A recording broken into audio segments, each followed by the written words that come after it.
"Oh, look, another peaceful first contact," Admiral Chen drawled into her coffee mug, watching the massive Zylaxian warships tear through New Eden's orbital defense platforms like tissue paper. Because clearly, showing up with 2,000 warships screams, "We come in peace." The bridge crew of the EDF Prometheus maintained their professional demeanor, though a few lips twitched. They'd served under Chen long enough to appreciate her particular brand of gallows humor. Lieutenant Zhang at Tactical didn't even look up as he reported, "New Eden's primary colony dome has been breached, Admiral. Civilian casualties? Significant." "Wonderful." Chen set down her mug, ceramic clicking against metal with deliberate precision. "And here I was worried we'd have to deal with subtle diplomatic nuances." Her dark eyes narrowed as she watched another defense platform explode in a brilliant flash of light. "Status of the QCA?" Commander Reeves, her XO, quietly cleared his throat. "Quantum communications array is functioning exactly as intended, Admiral." A ghost of a smile touched Chen's lips. "Well, isn't that interesting? And our losses?" "Devastating, ma'am. Absolutely catastrophic. The Zylaxians will be quite pleased with themselves." Reeves managed to keep his voice appropriately grave, though there was a gleam in his eyes that matched Chen's. "We've lost contact with 15 colonies in the past week alone." "Lost contact. Such a shame." Chen stood, straightening her uniform with practiced precision. "You know what the really funny part is? They actually think they're teaching us a lesson about warfare." She walked to the tactical display where red dots representing Zylaxian ships overwhelmed the pitiful green markers of human defenders. "It's adorable, really, like watching a toddler explain quantum mechanics to a physicist." The bridge crew maintained their serious expressions, but the undercurrent of anticipation was palpable. They'd all been waiting for this moment, trained for it, prepared for it. The Zylaxians thought they were watching humanity's defense capabilities crumble. They had no idea they were actually watching the most elaborate military deception in human history unfold. "Admiral," Lieutenant Zhang called out, "we're receiving a transmission from the Zylaxian flagship. They're demanding our surrender." Chen's laugh was sharp enough to cut diamond. "Oh, this is precious. They're actually doing the whole surrender or face extinction speech. I was worried they'd skip the classics." She straightened her shoulders, composing her features into an appropriately terrified expression. "Well then, let's not keep our new friends waiting. Open a channel." As the communications officer complied, Chen whispered under her breath, just loud enough for her bridge crew to hear, "Since you chose war, my dear Zylaxians, let us show you how it's done." Then louder, with just the right tremor of fear in her voice, "This is Admiral Chen of the Earth Defense Force. We wish to discuss terms of surrender." Behind her back, her fingers formed the ancient human gesture of crossing them. The quantum communications array hummed silently in the background, sending faster-than-light messages to every lost colony, every destroyed ship, every defeated human force. The game was about to begin, and humanity had been setting up the board for decades. The Zylaxians had no idea they weren't the players. They were the pieces. The holographic image of High Emperor Zixatal towered over the Earth Defense Council chamber, his scaled face twisted in what he probably thought was an intimidating snarl. The effect was somewhat ruined by the fact that Dr. Marcus Drake kept making puppet gestures with his hand every time the alien spoke. "You have 24 Earth hours to surrender unconditionally," the Emperor declared, mandibles clicking in satisfaction, "or we will demonstrate the true meaning of warfare." General Thaddeus Knox, head of the Defense Council, maintained an appropriately grave expression. "This is a most serious ultimatum, Your Imperial Majesty. We humbly request time to consult with our remaining colonies." "Remaining colonies," Drake muttered under his breath, tapping away at his quantum tablet. "Because we're totally not in constant communication with all of them right now." The Emperor's image flickered. 24 hours, humans. We have already demonstrated our superiority. Accept your place in the galaxy, or face extinction." As the transmission ended, the chamber erupted in entirely staged panic. Officers shouted about their hopeless situation, politicians demanded immediate surrender, and military strategists outlined their rapidly dwindling options. It was an Oscar-worthy performance that would have done Hollywood proud. Knox waited exactly 5 minutes before pressing a button that activated the chamber's quantum isolation field. The panicked voices immediately ceased, replaced by barely suppressed laughter. "Well," Knox said, leaning back in his chair, "I'd say that went rather well. "Dr. Drake, how's our little science project coming along?" Drake stood, his wild grey hair making him look exactly like the mad scientist he pretended not to be. "Oh, you're going to love this." He gestured, and a new hologram appeared, this one showing a complex network of quantum entangled particles. Project Nemesis is ready for full deployment, and may I just say, the Zylaxians' own arrogance made this ** much easier. Commander Kai Patel, leader of the Special Forces training program, raised an eyebrow. "Do tell. They're so convinced of their technological superiority that they never bothered to check what we were actually doing with all those primitive quantum research stations they've been destroying." Drake's grin was positively feral. "Each destroyed station released thousands of quantum entangled particles. Particles that are now thoroughly embedded in their hull plating, their shield generators, even their weapon systems. And they have no idea," Lieutenant Commander Maya Rodriguez added from her intelligence station, "that every single one of those particles is linked to our quantum network. We can literally reach inside their ships and touch their systems directly." Knox nodded appreciatively. "And our forces?" Patel stood, activating a different hologram showing training footage. "The Special Forces units have mastered the quantum interface systems. Watch this." The footage showed soldiers in advanced combat suits seemingly teleporting through solid walls, weapons firing shots that ignored shields completely, and communication that was truly instantaneous across vast distances. "The quantum entanglement allows our troops to partially phase through any material containing our particles," Patel explained, "which, thanks to Dr. Drake's ingenious distribution method, includes pretty much every piece of Zylaxian technology in existence. And the best part," Drake cut in, practically bouncing with excitement, "they think they've been watching us desperately trying and failing to catch up to their level of technology. Meanwhile, we've been playing with quantum mechanics so far beyond their understanding that they literally cannot detect what we're doing." Rodriguez pulled up another display, this one showing the locations of all Earth's lost colonies. Each one was now a perfectly positioned military base, fully staffed and equipped with quantum technology that would make the Zylaxians' heads spin if they knew it existed. "So," Knox said, surveying the room with satisfaction, "I believe it's time for Phase 2. Dr. Drake, activate the full Nemesis network. Commander Patel, deploy your forces to their designated positions. Lieutenant Commander Rodriguez, make sure our desperate communications continue to leak appropriately pathetic information to the enemy."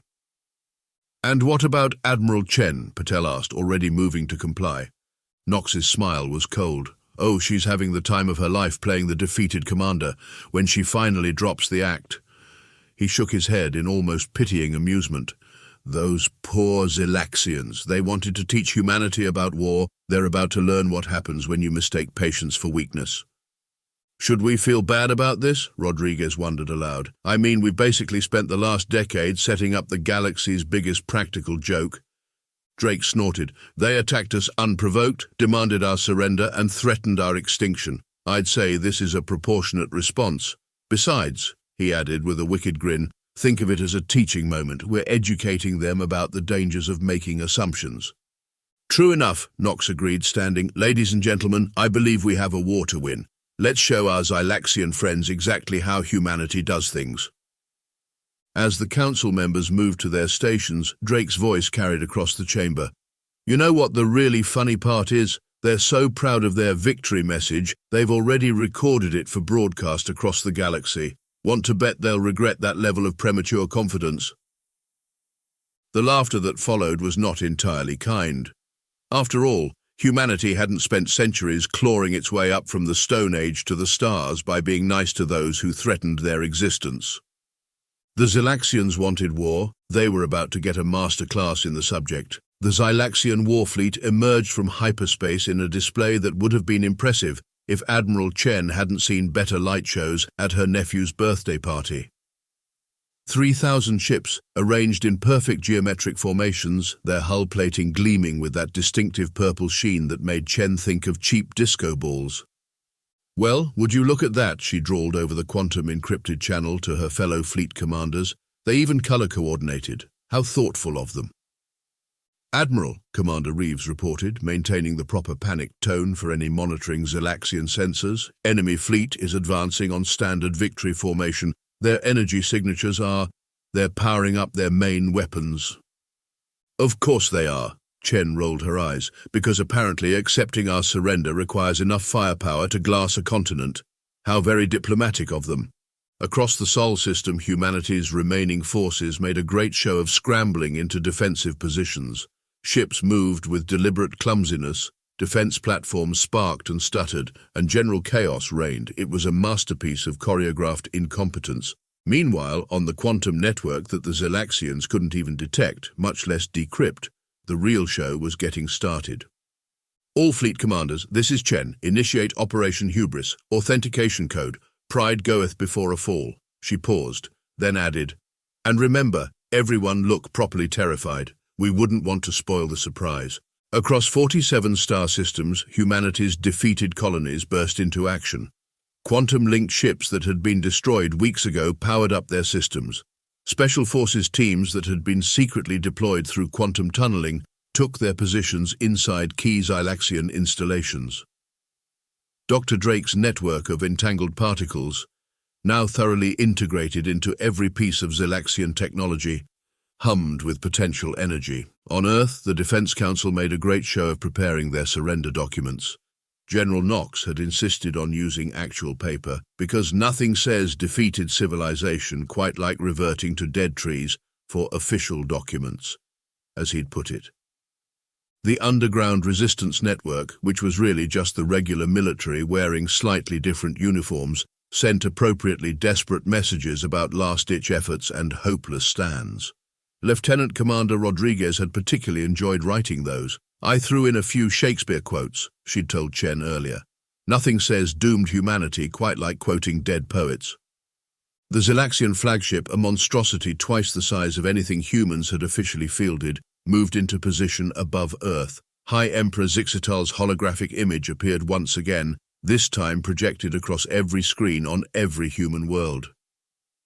Citizens of Earth, he began, mandibles quivering with barely suppressed glee. You have chosen wisely in surrendering to our superior might. Your civilization will be preserved as a testament to the futility of resisting the Zylaxian Empire. Chen, watching from her bridge, made a show of slumping in defeat, but her hands were busy sending the final coded instructions through the quantum network. Each message was precisely timed, positioned, and coordinated through the quantum-entangled particles that now infested the Zylaxian fleet like digital termites. All ships, she subvocalized through her quantum neural link, synchronize your chronometers. Phase 1 begins in exactly 10 minutes. Remember, make it look good. I want them completely convinced of their victory until the exact moment everything goes sideways. The responses came back instantly, transmitted faster than light through the quantum network. Third Fleet standing by, quantum weapons primed. Special Forces Team Alpha in position inside primary target. Project Nemesis nodes all showing green. Resistance cells ready to accidentally reveal their positions.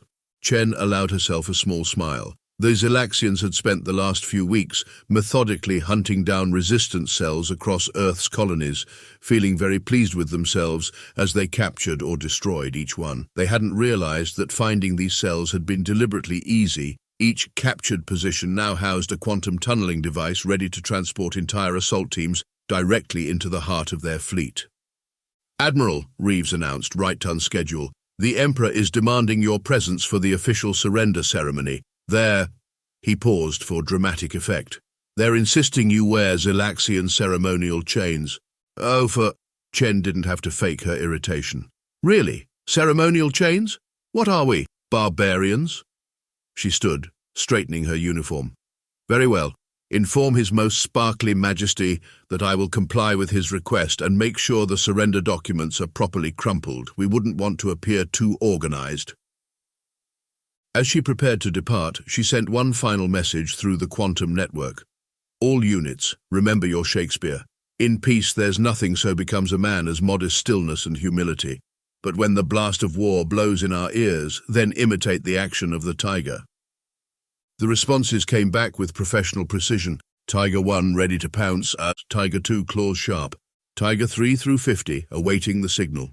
The Zylaxian honor guard arrived to escort her to their flagship. As Chen allowed herself to be led away, apparently defeated and compliant, she reflected on the beautiful irony of the situation. The Zylaxians had arrived in the Sol system, expecting to cement their victory over humanity.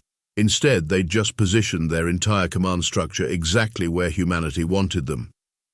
"You know," she remarked conversationally to her guards, who didn't understand human expressions well enough to recognize her smile as predatory, "there's an old human saying about tactics and strategy. Would you like to hear it?" The guards ignored her, of course, typical Zylaxian arrogance. "The supreme art of war," she continued anyway, "is to subdue the enemy without fighting, but since you insisted on fighting—" Her smile widened as her quantum neural link confirmed the final preparations were complete. "Well, I suppose we'll have to show you how that's done too." High above Earth, 3,000 Zylaxian ships waited in perfect formation, their crews confident in their absolute victory over the primitive humans. They had no idea they were actually arranged in exactly the pattern humanity had spent weeks maneuvering them into, like pieces on a chessboard, positioned perfectly for checkmate. The trap was set, the enemy was in position, and humanity was about to demonstrate exactly why you should never, ever mistake technological advancement for actual strategic superiority. Chen's final thought as she was led onto the Zylaxian flagship was that she really hoped someone was recording this. Future generations were going to want to study exactly how humanity turned an apparent total defeat into the galaxy's most elaborate ambush. After all, it's not every day you get to teach an entire empire the true meaning of warfare. High Emperor Zixatal was in the middle of his victory speech when Admiral Chen decided she'd had enough of the theatrics. "And let this be a lesson to all who would resist the mighty Zylaxian Empire." "Oh, do shut up," Chen interrupted, casually breaking her ceremonial chains like they were made of chocolate.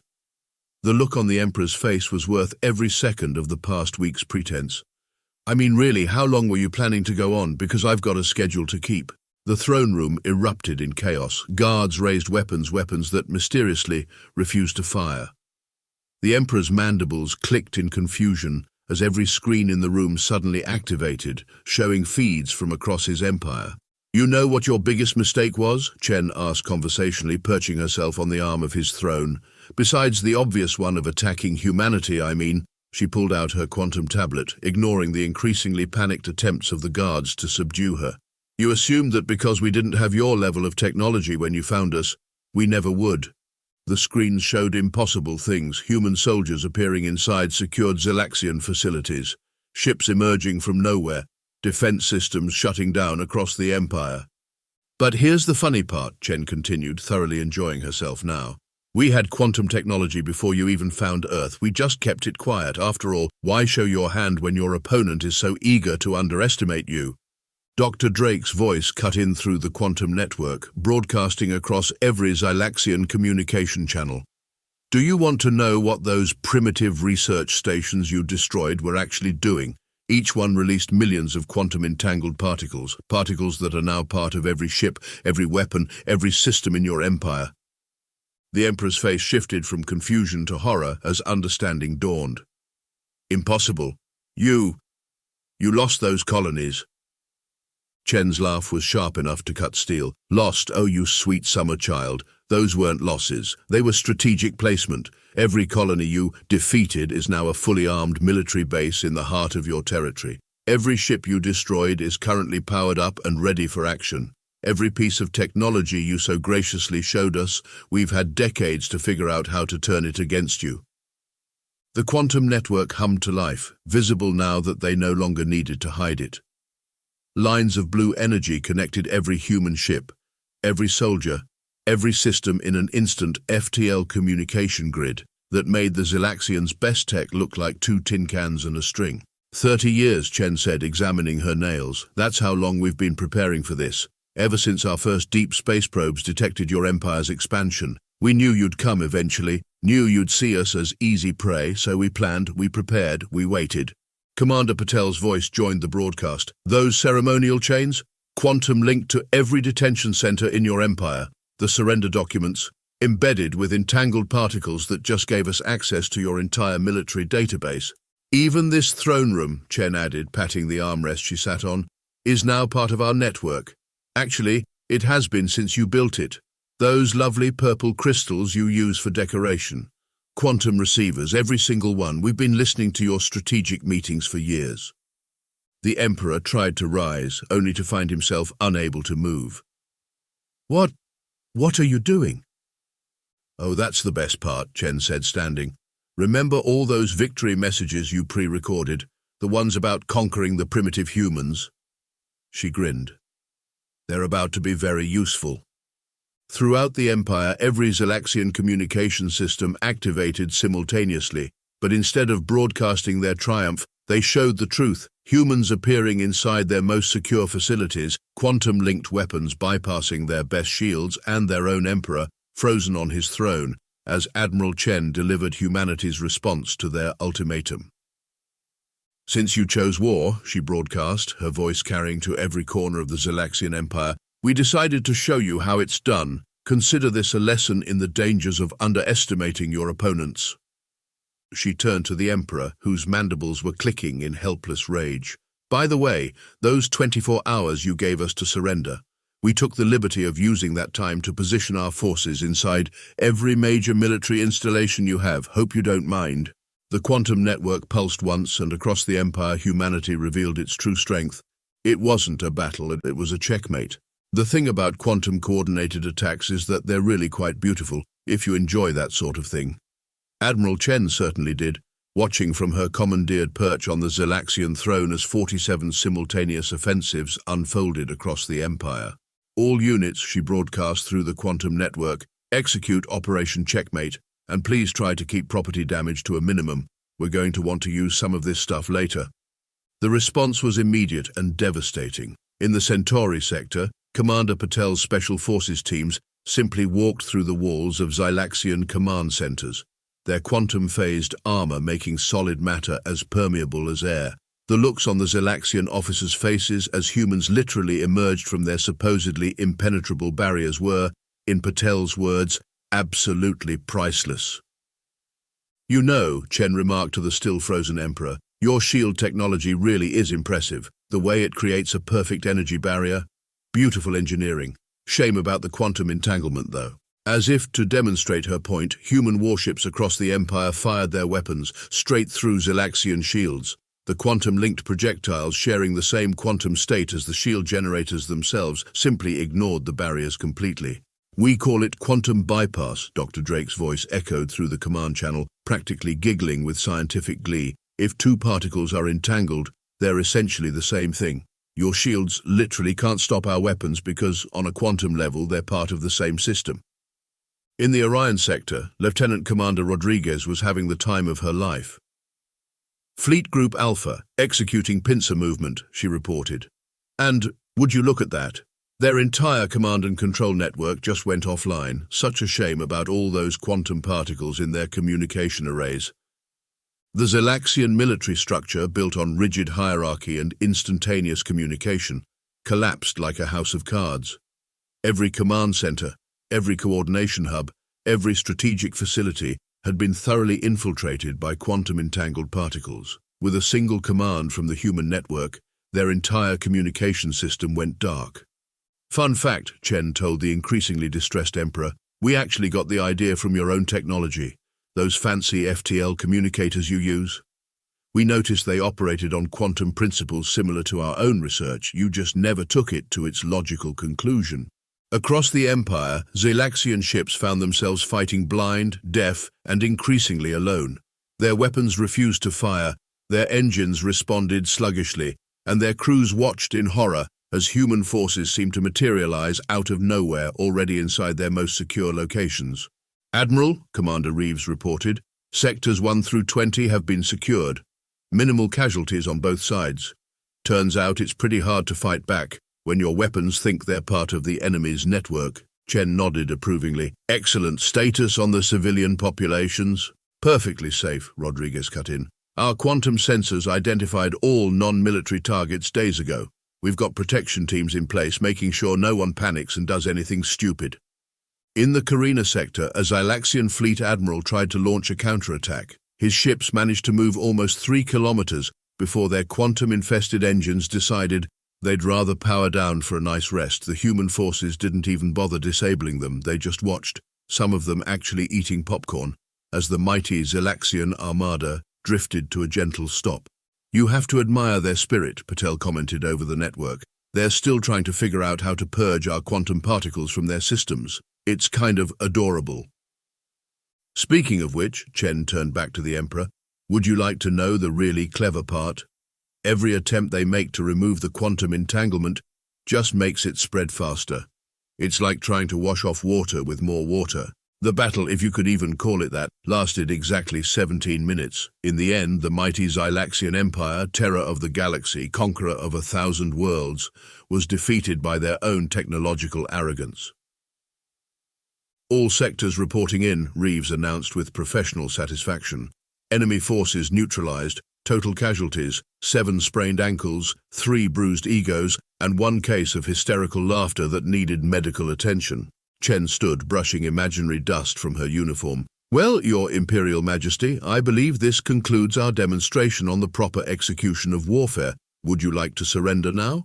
Or should we spend another 17 minutes showing you what else we can do with quantum physics?" The quantum lock on the Emperor released, allowing him to speak. His mandibles clicked rapidly, the Zylaxian equivalent of hyperventilation. How long have you been capable of this?" "Oh, the quantum technology, decades, the strategic planning, about 30 years. The ability to thoroughly infiltrate your empire." Chen checked her watch. "About 6 months after you first showed up in our space, but the decision to let you think you were winning, to let you expand your forces across our territory, to wait until you'd committed your entire military to this glorious conquest." She smiled. "That was just good tactical sense." Across the Empire, human forces secured their objectives with almost ridiculous ease. The quantum network pulsed with status reports, each one confirming what they'd known would happen from the start. Total victory, minimal casualties, maximum embarrassment for the enemy. "You know what the really ironic part is?" Chen mused, watching the last Zylaxian holdouts surrender. "If you'd just come in peace, we would have happily shared our quantum technology with you. But no, you had to go and choose war." She shrugged philosophically. "Oh well, at least it was educational. For you, I mean. We already knew how to do this." The battle was over. The war had been won before it even began, and somewhere in the quantum network, Dr. Drake was already planning how to write up the scientific papers about it all. The formal surrender ceremony was being broadcast across the galaxy, and Admiral Chen couldn't resist adding her own personal touch. She'd replaced the Emperor's ornate throne with a simple folding chair. Quantum reinforced, of course. "I, High Emperor Zixatal, the former ruler of the mighty Zylaxian Empire," read from the surrender document, mandibles twitching in barely suppressed humiliation, "do hereby acknowledge humanity's complete victory and superior tactical prowess." "You can skip the flowery parts," Chen interrupted, lounging in the former imperial throne. "Just get to the bit about unconditional surrender and acceptance of human oversight of all military activities. Some of us have dinner plans." Dr. Drake, standing off to the side with his quantum tablet, snickered. He was still collecting data on how the Zylaxians' biochemistry handled extreme embarrassment. For science, of course.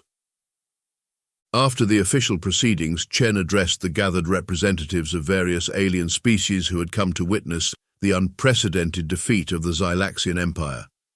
"Now, I know you're all wondering about the exact extent of human technological capabilities, so let me be clear, what you saw was just the quantum stuff. We've got plenty more toys we haven't shown yet." The assembled aliens shifted uncomfortably.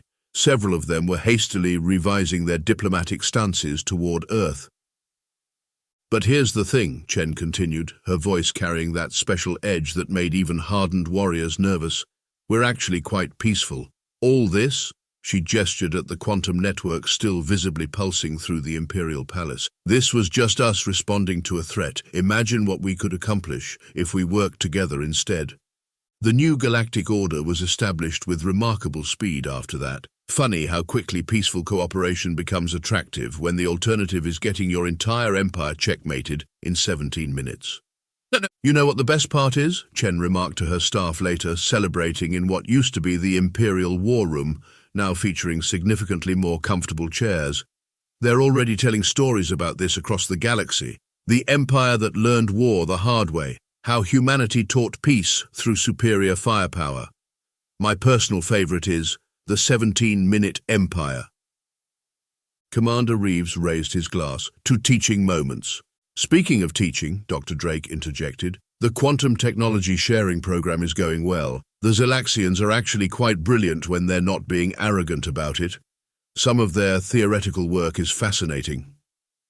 Amazing what people can accomplish when they're not trying to conquer each other, Rodriguez observed dryly. Chen stood, raising her own glass. To the future, then. May all our first contacts from now on be actually peaceful, but if they're not, her smile turned predatory. Well, we're pretty good teachers. Across the galaxy, the story spread how humanity had turned apparent defeat into absolute victory, how they had weaponized patience itself, and most importantly, how they had taught an empire that choosing war with humans was always a mistake. Though some say the real legend was Admiral Chen's final message to the Emperor. Next time, try asking nicely. We make much better friends than enemies. Also, your throne was really uncomfortable. You might want to look into ergonomics.